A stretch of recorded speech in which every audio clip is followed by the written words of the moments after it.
बिस्मिल्लाहिर्रहमानिर्रहीम अस्सलाम वालेकुम। फेसबुक पे एक पेज है दरियाओं की अपडेट, रिवर अपडेट, दरियाओं की ताज़ा सूरत हाल, ਉਹ ਲਾਈਕ ਕਰੋ।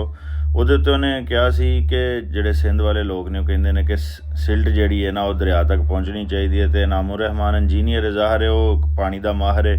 ਉਹਨੇ ਕਿਹਾ ਜੇ ਤੁਸੀਂ ਸਾਰੀ ਸਿਲਟ ਤੇ ਤਰਬੇਲਾ ਡੈਮ 'ਚ ਰੁਕ ਜਾਂਦੀ ਹੈ, ਅਤੇ ਜੇ ਤੁਸੀਂ ਘੱਲਣੀ ਹੈ ਸਿਲਟ ਦਰਿਆ ਸਿੰਧ ਦੇ ਡੈਲਟਾ ਦੇ ਵਿੱਚ ਤਾਂ ਸਵਾਂ ਡੈਮ ਬਣਾਓ। ਉਹ ਨੀਵਾਂ ਡੈਮ ਹੈ ਅਤੇ ਜਦੋਂ ਸਵਾਂ ਡੈਮ ਦੇ ਸਪਿਲਵੇ ਖੁੱਲ੍ਹਣਗੇ ਤਾਂ ਉਹ ਆਸਾਨੀ ਨਾਲ ਇਹ ਕਿਉਂਕਿ ਉੱਚੀ ਜਗ੍ਹਾ 'ਤੇ ਬਣਿਆ ਤਰਬੇਲਾ, ਉਹ ਨੀਵੀਂ ਜਗ੍ਹਾ 'ਤੇ ਬਣਨਾ ਅਤੇ ਉੱਥੋਂ ਆਸਾਨੀ ਨਾਲ ਸਿਲਟ ਸਮੇਤ ਪਾਣੀ ਜਾਏਗਾ। ਅਤੇ ਭਰਾ ਇਹ ਜਵੇਦ ਅਹਿਮਦ ਭੁੱਟੋ ਉਹ ਆਂਦਾ ਸਿੰਧੀ ਹੈ ਜ਼ਾਹਰ है, आंदा सिल्ट डेल्टा तक तब पहुँचता है जब दरिया को खुला छोड़ दिया जाए। ਭੁੱਟੋ ਸਾਹਿਬ ਮੇਰੀ ਇੱਕ ਗੱਲ ਸੁਣੋ, ਦਰਿਆ ਨੂੰ ਸਾਰਾ ਸਾਲ ਖੁੱਲ੍ਹਾ ਛੱਡ ਦਿਓ ਅਤੇ ਸਾਰਾ ਸਾਲ ਕਿਵੇਂ ਪਾਣੀ ਨਹੀਂ ਪਹੁੰਚਣਾ ਉੱਥੇ ਸਾਰਾ ਸਾਲ ਡੈਲਟਾ ਤੱਕ, ਅਤੇ ਸਿਲਟ ਕਿੱਥੋਂ ਪਹੁੰਚਣੀ ਹੈ? ਮਸਲਨ ਤੁਹਾਨੂੰ ਵੀ ਪਤਾ ਹੈ, ਹਰ ਜਿਹੜਾ ਬੰਦਾ ਅੰਨਾ ਵੀ ਹੈ ਨਾ ਉਹਨੂੰ ਵੀ ਪਤਾ ਹੈ ਕਿ ਪਾਕਿਸਤਾਨ 'ਚ 2 ਤੋਂ 3 ਮਹੀਨੇ ਆ ਬਾਰਿਸ਼ਾਂ ਨੇ, ਹੋਰ 10-15 ਦਿਨ ਬਾਰਿਸ਼ਾਂ ਹੋਣੀਆਂ ਨੇ। ਉਸ ਤੋਂ ਬਾਅਦ ਪੂਰਾ ਸਾਲ ਨਾ ਸਰਦੀਆਂ 'ਚ ਬਾਰਿਸ਼ ਨਾ ਗਰਮੀਆਂ 'ਚ ਬਾਰਿਸ਼। ਸਿੰਧ ਦੇ ਵਿੱਚ ਜੈਕਬਾਬਾਦ ਹੈ, ਉੱਥੇ ਇੰਨੀ ਗਰਮੀ ਹੈ, ਪੂਰੇ ਸਿੰਧ 'ਚ ਪੰਜਾਬ 'ਚ ਗਰਮੀ ਹੁੰਦੀ ਹੈ। ਸਾਨੂੰ ਆਪ ਪਤਾ ਕਿ ਬਾਰਿਸ਼ 9-10 ਮਹੀਨੇ ਹੁੰਦੀ ਕੋਈ ਨਹੀਂ, ਅਤੇ ਜਦੋਂ ਬਾਰਿਸ਼ ਨਹੀਂ ਹੁੰਦੀ ਤਾਂ ਉਦੋਂ ਦਰਿਆਵਾਂ 'ਚ ਤਾਂ ਪਾਣੀ ਹੁੰਦਾ ਹੀ ਨਹੀਂ।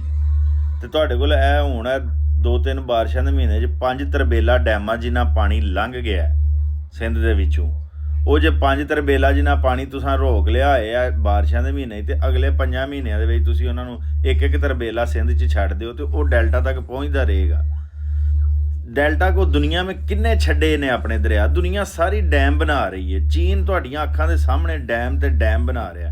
3 ਗਾਰਜੀਅਸ ਡੈਮ ਤੋਂ ਬਾਅਦ ਦੁਨੀਆ ਦਾ ਸਭ ਤੋਂ ਵੱਡਾ ਡੈਮ ਬਰਮਾਪੁੱਤਰਾ ਤੇ ਬਣਾ ਰਿਹਾ। ਇੰਡੀਆ ਡੈਮ ਬਣਾਈ ਜਾ ਰਿਹਾ। ਇੰਡੀਆ ਆਂਦਾ ਮੈਂ ਸਿੰਧ ਤੇ ਵੀ ਡੈਮ ਬਣਾ ਲੈਣਾ।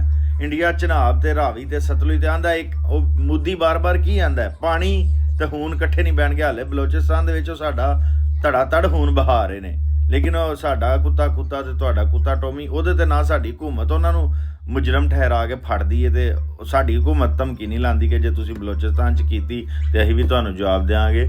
ਉਹ ਇੰਡੀਅਨ ਆਵਾਮ ਨੂੰ ਉਹ ਪਾਗਲ ਬਣਾਉਂਦਾ ਕਿ ਜੀ ਖੂਨ ਜਿਵੇਂ ਸਿਰਫ ਇਹ ਹੀ ਬਹਾ ਰਹੇ ਨੇ, ਇੰਡੀਆ ਨਹੀਂ ਬਹਾ ਰਿਹਾ, ਅਤੇ ਉਹ ਧਮਕੀਆਂ ਬਾਰ-ਬਾਰ ਲਾਉਂਦਾ ਅਸੀਂ ਇੱਕ ਬੂੰਦ ਨੂੰ ਤਰਸਾਵਾਂਗੇ।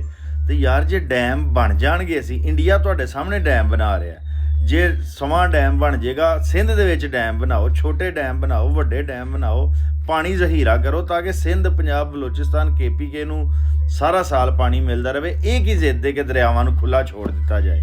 ਮੈਨੂੰ ਦੁਨੀਆ ਦੀ ਕੋਈ ਮਿਸਾਲ ਦੇ ਦਿਓ ਜਿੱਥੇ ਦਰਿਆਵਾਂ 'ਤੇ ਡੈਮ ਕੋਈ ਨਹੀਂ। ਸਾਡੇ ਨਾਲ 2 ਵੱਡੇ ਹਮਸਾਏ ਨੇ, ਉਹ ਆਪਣੀਆਂ ਅਗਲੀਆਂ ਨਸਲਾਂ ਵਾਸਤੇ ਪਾਣੀ ਜ਼ਹੀਰਾ ਕਰ ਰਹੇ ਨੇ। ਸਾਡੇ ਮੁਲਕ 'ਚ 9-10 ਮਹੀਨੇ ਪਾਣੀ ਦੀ ਕਮੀ ਰਹਿੰਦੀ ਹੈ, ਅਤੇ ਉਹ ਆਉਂਦੇ ਨੇ ਜੀ ਸਿਰਫ ਡੈਲਟਾ ਨੂੰ ਬਚਾਉਣਾ। ਲੋਕ ਭਾਵੇਂ ਕਿਸਾਨ ਜਿਹੜੇ ਨੇ ਉਹ ਭੁੱਖੇ ਮਰਨ, ਜਿਹੜੀ ਜ਼ਮੀਨ ਹੈ ਉਹ ਤਰਸ ਕੇ ਮਰ ਜੇ ਪਾਣੀ ਨੂੰ, ਕਿਸਾਨਾਂ ਦੀ, ਸਿੰਧ ਪੰਜਾਬ ਦੀ, ਲੇਕਿਨ ਡੈਲਟਾ ਵੀ ਉਹ ਵੀ ਜਿਹੜਾ ਡੈਲਟਾ ਨੂੰ ਸਾਲ ਪਾਣੀ ਨਹੀਂ ਮਿਲਦਾ। ਜਾਂ ਤਾਂ ਦਰਿਆ ਖੁੱਲ੍ਹੇ ਛੱਡ ਦਈਏ ਨਾ ਅਤੇ ਸਾਰਾ ਸਾਲ ਦਰਿਆਏ ਸਿੰਧ ਉਂਝ ਬਹਿੰਦਾ ਰਹੇ ਜਿੰਝ ਅੱਜ ਕੱਲ੍ਹ ਬਹਿ ਰਿਹਾ, ਫਿਰ ਤਾਂ ਮੰਨ ਲਿਆ ਭਾਈ ਡੈਲਟਾ ਨੂੰ ਜਾ ਰਿਹਾ। ਅਤੇ ਜਦੋਂ ਸਾਰਾ ਸਾਲ ਦਰਿਆਏ ਸਿੰਧ ਸੁੱਕਿਆ ਰਹਿਣਾ ਅਤੇ ਬਾਰਿਸ਼ਾਂ ਦਾ ਪਾਣੀ, ਸੈਲਾਬ ਦਾ ਪਾਣੀ ਰੋਕ ਕੇ ਸਾਰਾ ਸਾਲ ਦਰਿਆਏ ਸਿੰਧ ਨੂੰ ਚਲਾਇਆ ਜਾ ਸਕਦਾ ਹੈ, ਅਤੇ ਸਾਡੀ ਸਮਝੋ ਬਾਹਰ ਹੈ ਕਿ ਤੁਹਾਨੂੰ ਇਹ ਗੱਲ ਸਮਝ ਕਿਉਂ ਨਹੀਂ ਆਉਂਦੀ।